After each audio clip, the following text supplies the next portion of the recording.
Assalamualaikum warahmatullahi wabarakatuh. Waalaikumsalam warahmatullahi wabarakatuh. Alhamdulillah, di pertemuan yang kali ini kita akan mengaji atau berdiskusi yang namanya akidah. Akidah itu mempunyai mabadi asroh.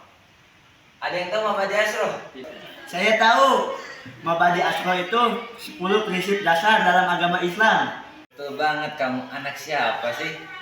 Jadi akidah itu mempunyai mabadi asroh, yaitu 10 prinsip dasar tentang esensi ilmu tersebut. Yaitu ilmu apa? Ilmu akidah. Yang pertama ada definisi. Definisi ilmu akidah yaitu ilmu yang membahas tentang Allah, para rasul, dan perkara yang gaib berdasarkan dalil yang sahih. Oh begitu.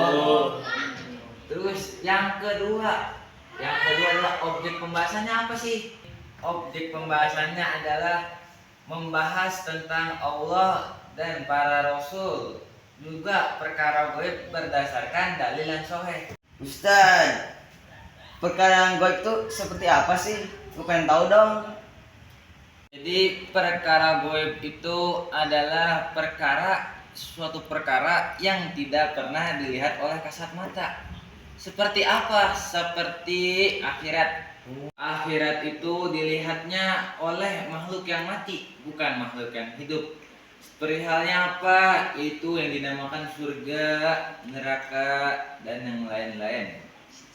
Lalu juga seperti hal yang gaib, yaitu jin, setan, dan yang tidak bisa dilihat oleh kasat mata. Lalu yang ketiga,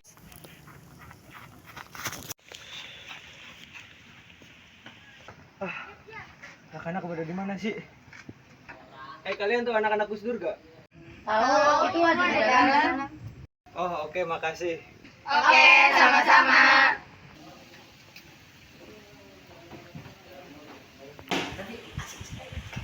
Maaf ya telat. oh, dari mana aja kamu? Dari kantin Pak. Oh ya udah, nggak apa-apa. Ayo ikutin konspirasinya. Lalu yang ketiga dalam mabadi asrohnya akidah yaitu wah atau manfaat. Manfaatnya apa? Ada yang tahu tidak? Nggak tahu tuh. Salah satunya adalah membentengi diri dari kesesatan. Sehingga kita tidak gampang terpengaruh oleh wahabi atau yang lain-lain. Lalu juga kita dapat mendapatkan kebahagiaan dunia akhirat. Dan yang ketiga, kita menghasilkan keyakinan yang benar dalam iman Islam ihsan. Lalu yang keempat dalam mabadi asrohnya akidah yaitu keutamaannya. Utamaan dalam ilmu akidah ini yaitu karena mempelajari tentang Allah dan dasar-dasar dalam keimanan seorang muslim yang harus kita pelajari sebagai umat muslim. Lalu yang kelimanya yaitu nisbah. Ilmu ini memiliki hubungan erat dengan ilmu seluruh Islam yang lainnya, karena ia adalah dasar bagi ibadah dan hukum syariat. Lalu yang keenam, letak dasar ilmu. Letak dasar ilmu ini dari mana? Letak dasarnya itu dari kanjeng Nabi Rasulullah Shallallahu Alaihi Wasallam. Allahumma sholli wa sallim wa barik alaihi. Yang menyampaikan ajaran tauhid melalui wahyunya Allah secara akademis. Para ulama juga turut menyusun akidah ini, yaitu salah satunya itu Imam Abu Hasan Al-Asy'ari dan Imam Abu Al-Maturidi. Lalu yang ketujuh yaitu nama ilmu al-isim.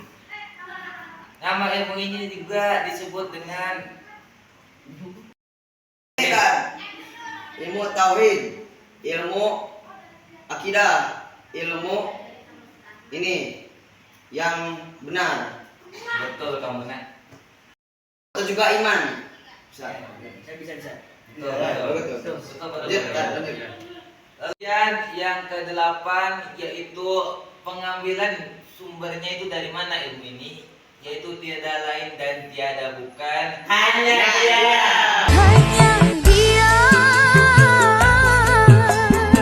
yang ada di antara jantung hati, tempat berpanjang, tempat Astagfirullah, malah joget-joget kalian. Lanjut tidak? Lanjut Ustaz.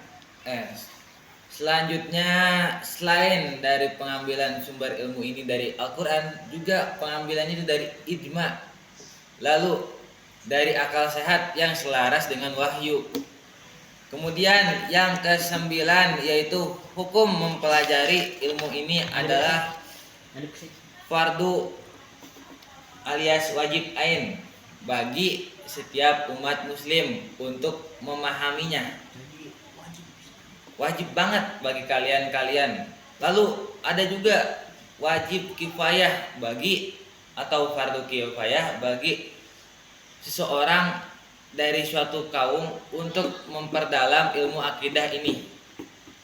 Jadi hanya sebeberapa untuk memahami ilmu akidah ini. Yang ke-10 yaitu masalah yang dibahas. Apa sih yang masalah yang dibahas dalam ilmu akidah ini?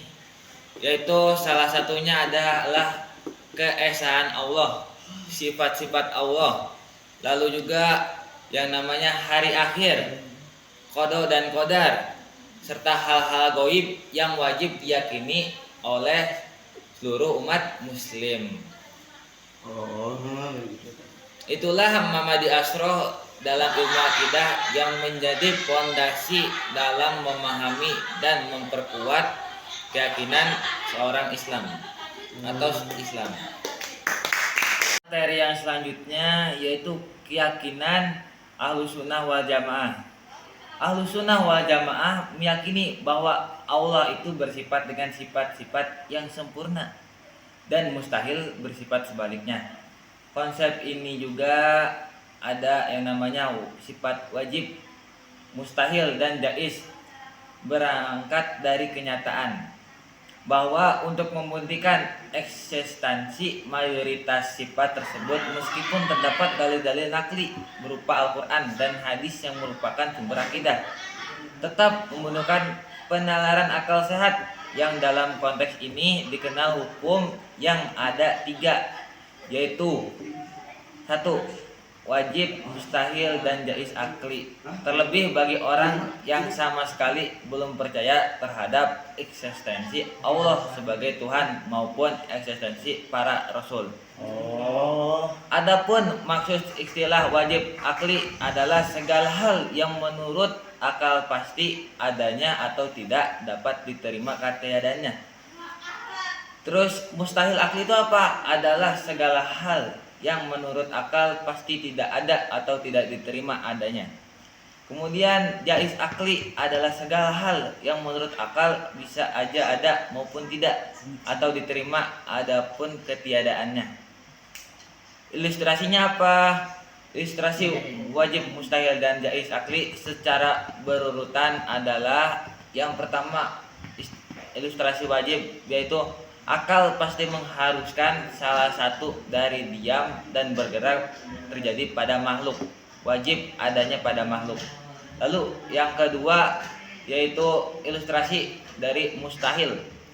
Akal tidak akan membenarkan keduanya secara bersamaan, tidak terjadi padanya.